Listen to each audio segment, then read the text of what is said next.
Hello दोस्तों, स्वागत है आपका एक नए क्लास में। देर से आए हैं लेकिन दुरुस्त आएंगे मेरे भाई। लगातार आपको अब वीडियोस देने वाले हैं, तो पहली बार देख रहे हो तो भैया डिस्क्रिप्शन में एक प्लेलिस्ट हमने दे दी है। 5th सेमेस्टर के अंदर मजा काट दोगे। चलो शुरू करते हैं। अभी तक हमने आपको केवल एक कॉन्स्टेंट्स वाली वीडियो दी है जिसका मोटा मोटा मतलब होता था रिस्ट्रिक्शंस। भैया रिस्ट्रिक्शंस का मतलब क्या है? आपकी गति को रोक दिया जाए तो वो कांस्टेंट मोशन कहलाता है। क्या मतलब? जैसे आपके पापा आपसे कहते हैं कि भैया अगर तुम रात के 8 बजे तक घर नहीं आए तो तुम्हारी टांगे तोड़ देंगे, ये आपके मोशन को रोका जा रहा है। यही तो कांस्टेंट्स है मेरे भाई। तो उन कांस्टेंट्स को हम लोग कैसे जनरल कोऑर्डिनेट्स के ऊपर भी अप्लाई करेंगे, 1 to 1 डिटेल में समझाने वाले हैं। चलो भाई शुरू करते हैं। सबसे पहले तो भाई जनरल का मतलब क्या होता है बताओ? जनरल का मतलब होता है सामान्य, और कोऑर्डिनेट का मतलब क्या होता है भाई? कोऑर्डिनेट्स का मतलब नियतांक, कोऑर्डिनेट का मतलब निर्देशांक होता है। कोऑर्डिनेट हम लोगों को कक्षा 3-4 में पढ़ा दिए जाते हैं। क्या पढ़ाया जाता है जरा बताते हैं आपको, सुनो मेरे भाई। हम लोग ऐसे करके पढ़ा करते थे, ये एक्स अक्ष मानते थे, ये वाई अक्ष मानते थे, ये जेड अक्ष मानते थे। यहां पे मान लिया कोई घटना हो रही है, इसके कोऑर्डिनेट क्या मान लेते थे? एक्स मान लिया, वाई मान लिया, जेड मान लिया। इसका मतलब ये होता था कि एक्स की तरफ एक्स चलो, वाई की तरफ वाई चलो। जैसे मान लिया अगर हम लिखते हैं 2,3,5, इसका मतलब एक्स की तरफ 2 चलो, वाई की तरफ 3 चलो और जेड की तरफ 5 चलो, तो आपको वो इवेंट मिल जाएगा जो हो रहा है। जैसे हम कहें आपसे एक मच्छर मोशन कर रहा है, एक मच्छर गति में है इस पूरे हॉल के अंदर।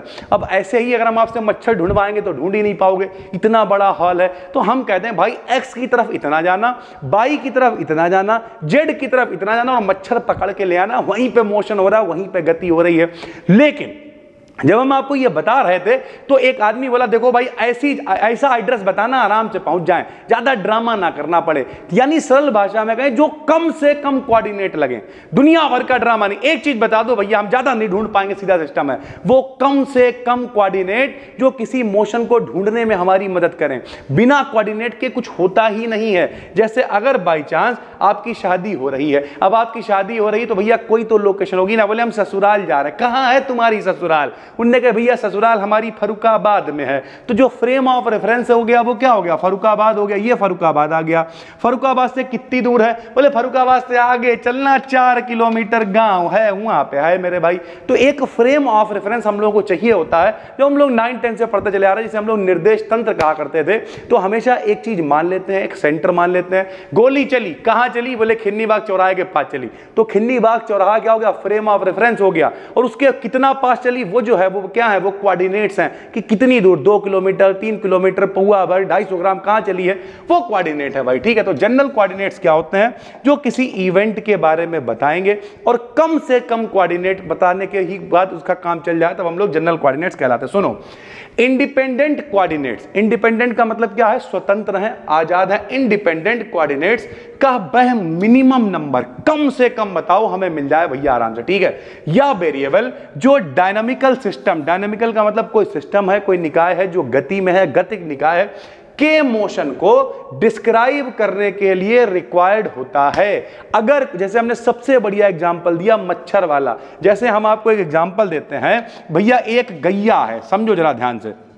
एक गैया है, खूंटा गाड़ा, गैया बांधी, गैया ने घूमना शुरू करा, गैया घूम रही है, गैया घूम रही है। अब देखो आर तो चेंज नहीं हो रहा, ये क्या है बताओ? आर माने क्या है? रेडियस है।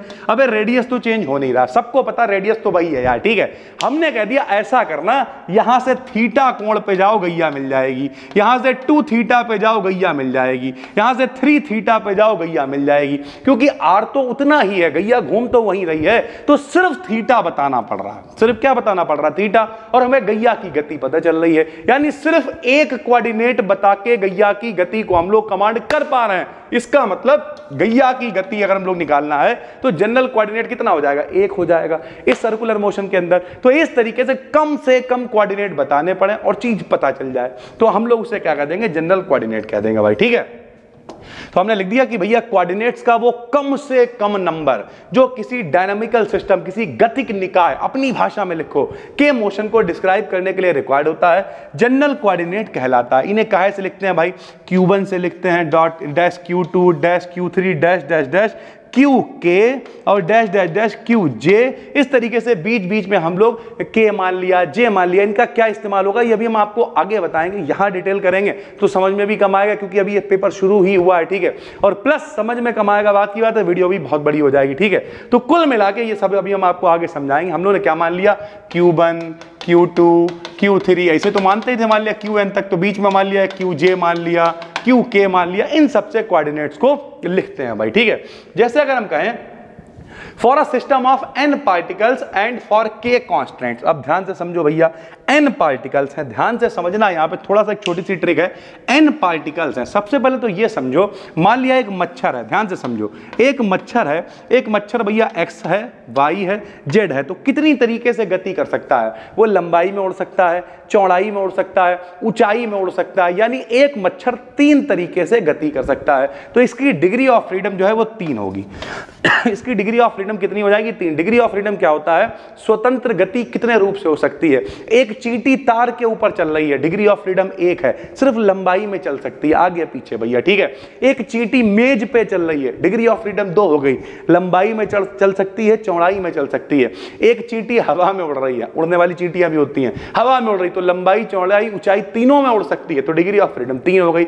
यानी एक पार्टिकल जो मोशन कर सकता है वो 3 तरीके से कर सकता है। ध्यान से समझना, एक पार्टिकल जो है, अगर पार्टिकल 1 है तो वो कितनी तरीके से मोशन कर सकता है, 3 तरीके से। अगर पार्टिकल 2 हैं तो 3 दूनी क्या हो जाएगा, 6 तरीके से, यानी 2 × 3। अगर पार्टिकल 3 है तो 3 पार्टिकल 3 तरीके से मोशन करेंगे, कितना हो जाएगा, 9 हो जाएगा। ऐसे ही अगर पार्टिकल n है तो वो कितनी तरीके से मोशन कर सकते हैं, 3n तरीके से। यानी कुल मिला के अगर कोई सिस्टम है, n पार्टिकल्स हैं, तो n पार्टिकल किस तरीके से मोशन कर सकते हैं, 3n तरीके से मोशन कर सकते हैं। इस तरीके से हमने आपको समझा दिया। डिग्री ऑफ फ्रीडम के टर्म में अगर हम लोग निकालें भाई, ठीक है, अरे भाड़ में गई डिग्री ऑफ फ्रीडम, x की तरफ, y की तरफ, z की तरफ। एक आदमी 3 रुपए का है तो 2 6 के हो गए, ऐसे तो करो भैया। एक टकाटक 5 रुपए का तो 2 10 के हो गए, ऐसे ही तो चलेगा ना मेरे भाई। तो अब क्या है, इस पे k कांस्टेंट लगा रखा है हमने। कांस्टेंट मतलब क्या, रिस्ट्रिक्शन लगा दिया कि 3n तरीके से वो गति कर सकता था, अगर उस पर कोई पाबंदी नहीं होती। हम 24 घंटे गदर काट सकते थे, लेकिन पिताजी ने कही 8 बजे के बाद आज टांगे तोड़ देंगे तुम्हारी टांगे। कांस्टेंट लग गया, कितना, k। बोले ये क्या है, k कांस्टेंट है, इतना कम है। ये जो टाइम हमने घटाया भाई, जो 8 बजे के बाद वाला टाइम है, ये कांस्टेंट लगा हुआ, ये रिस्ट्रिक्शन है, यहां पर गति नहीं कर सकते हो। तो टोटल इतनी गति कर सकते थे, लेकिन उसमें से इतना भैया रिस्ट्रिक्शन लग गया, इतना कांस्टेंट लग गया। और इस तरीके से भैया जो इसका मोशन है वो कितना हो सकता है, 3n - k हो सकता है। तो for a system of n particles and for k constant, the number of independent particle जो मोशन करेंगे 3n - k होंगे, जो इंडिपेंडेंट पार्टिकल होंगे, क्योंकि k तो कांस्टेंट में घुस गए भाई, ठीक है। जनरल कोऑर्डिनेट्स को ओल्ड कोऑर्डिनेट्स ri तथा टाइम के फंक्शन के रूप में लिख सकते हैं भैया, ठीक है। ओल्ड कोऑर्डिनेट क्या है, आप r के टर्म में लिखते थे, आपको पता है, हमने आपको बताया था, frame of reference first semester में पढ़ाया जाता है।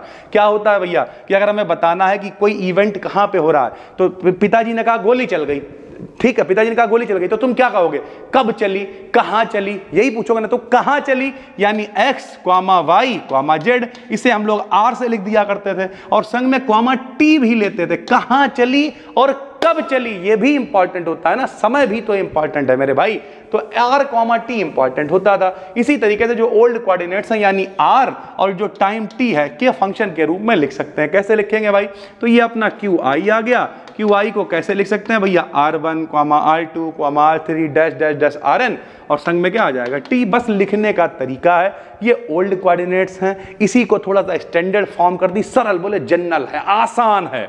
समझ रहे हो, जब चीजों को भैया ब्रांडिफाई कर दिया जाता है, सिंपलीफाई किया जाता है, जनरलीफाई कर दिया जाता है, सरल भाषा में गए तो वो जनरल कोऑर्डिनेट्स हो गए। बात वही है, लिखने का तरीका बदल दिया भाई, ठीक है। जैसे एक्स वाई प्लेन पर एक सर्कुलर वायर है, देखो भाई एग्जांपल हमने ले लिया कि एक सर्कुलर वायर में मोशन के लिए केवल एक कोऑर्डिनेट थीटा ही पर्याप्त है। अतः यहां पर जो जनरल कोऑर्डिनेट्स होंगे वो कितना होगा, सिर्फ एक होगा, थीटा। एक यहां पर हमने डायग्राम बना दिया है, ये देखो भाई, अगर इस तरीके से मोशन हो रहा है, ये देखो मान लिया कोई वायर है, ठीक है, ये सर्कुलर मोशन है इस तरीके से। तो भैया अगर हम बात करें तो देखो इस तरीके से ये कौन सी एक्सिस है, एक्स है, ये कौन सी एक्सिस है, वाई एक्सिस है भाई, सीधी सी बात है। तो हम बता दें कि भैया यहाँ से कितना निकल गया, बोले थीटा निकल गया है। बोले यहाँ से अब कितना आ गया, जैसे नहीं कहते हैं मान लिया ससुराल से निकले, चंडीगढ़ में ससुराल है, चंडीगढ़ से कितना निकल गया, 5 किलोमीटर निकला है। 5 किलोमीटर बताया, समझ गया सामने वाला, अलग से कुछ बताने की जरूरत नहीं है। तो इस तरीके से सिर्फ बोले कितना निकला है, 2 थीटा निकला, कितना निकला, 3 थीटा निकला, कितना निकला है, 4 थीटा निकला है, ठीक है। क्योंकि दूरी तो त्रिज्या आर ही चलेगी, रेडियस तो आर ही चलेगी, रेडियस तो आर ही चलेगी। ये देखो सारी रेडियस तो आ रही है, तुम यहाँ हो, यहाँ हो, यहाँ, सिर्फ एंगल बता दो कि पहले से कितना निकल चुके हो, बात खत्म हो गई। तो इस तरीके से अगर बिल्कुल ओवरऑल सरल भाषा में बताएं तो ऐसे कोऑर्डिनेट, मेरी बात को सुना करो और ऐसे ही लिखिए आना अगर कुछ समझ में ना आए भाई। ऐसे कोऑर्डिनेट, कैसे कोऑर्डिनेट, देखो वीडियो को थोड़ा सीरियस होकर देखो, हम सीरियस होकर डालेंगे भाई, ठीक है, मजा आएगा, ठीक है। और फर्स्ट पेपर हो, सेकंड पेपर हो, सब संग में चलाएंगे, अंधाधुंध लपेट ले चलेंगे, टेंशन की कोई बात नहीं भाई, ठीक है। और काफी एक बहुत अच्छी खुशखबरी आने वाली है, वो भी आपको बताएंगे, परेशान ना हो, बारात रात की खुशखबरी नहीं है, कुछ और है, वो भी आपको पता चलेगा। तो बिल्कुल आसान भाषा में कहते रहे, वो कोऑर्डिनेट जो क्या हो, कम से कम कोऑर्डिनेट्स का इस्तेमाल करके किसी मोशन को हम लोग एक्सप्लेन कर सकें, जनरल कोऑर्डिनेट्स कहलाते हैं। बेहतरीन एग्जांपल है, चित्र बना दिया, लिख दिया, बात खत्म हो गई। काहे से लिखेंगे, वही क्यों वगैरह सबसे लिख दिया। तो बिल्कुल आसान है। पहली बार देख रहे हो तो भाई चैनल को सब्सक्राइब कर लो। इस चैनल पर हम पूरी कंप्लीट फिजिक्स पढ़ाने वाले हैं, बिल्कुल फ्री में, टेंशन लेने की बिल्कुल जरूरत नहीं है। टेलीग्राम पे अपना चैनल है BDKDN BSc, 58,000 वहां पे फॉलोअर्स हैं। फेक चैनल से बच के रहना, वहां पर आपको कंप्लीट नोट्स देंगे, कंप्लीट PDF देंगे पहले, और एप्लीकेशन जो अपनी है, जहां पे कोर्सेज वगैरह आपने कोर्स लेना हो लो, मत लेना हो मतलब चक्कर में मत पढ़ो, हम पढ़ा रहे हैं, मन लगा के पढ़ो, गदर काट देंगे भाई, ठीक है। तो एप्लीकेशन के फ्री मटेरियल में अगर आप 10-12 दिन बाद देख रहे होगे, टेलीग्राम पे कंप्लीट नोट्स आपको दे देंगे, फुल प्लेलिस्ट आपको पढ़ा देंगे, साथ में लगातार मचे रहेंगे। MJPRU वाले पूछ रहे थे पेपर कब से होंगे, मान के चलो आपके पेपर नवंबर से पहले तो नहीं होने, तो मोटा मोटा समझा जाए तो 25-30 दिन तो अपने पास हैं, जो कि बहुत होते हैं भाई, ठीक है। आज एक वीडियो डालना है, थोड़ा रात हो गई है, कोई बात नहीं, अभी डालेंगे। कल से लगातार 1 वीडियो 2 वीडियो 1 वीडियो 2 वीडियो जितनी बन पाएंगी, क्योंकि और भी सेमेस्टर है भाई, आप लोग समझते हो, मेहनत तो लगती ही है भाई, ठीक है। तो फिलहाल सब्सक्राइब कर लेना, फिर मिलते हैं, तब तक के लिए धन्यवाद, थैंक यू।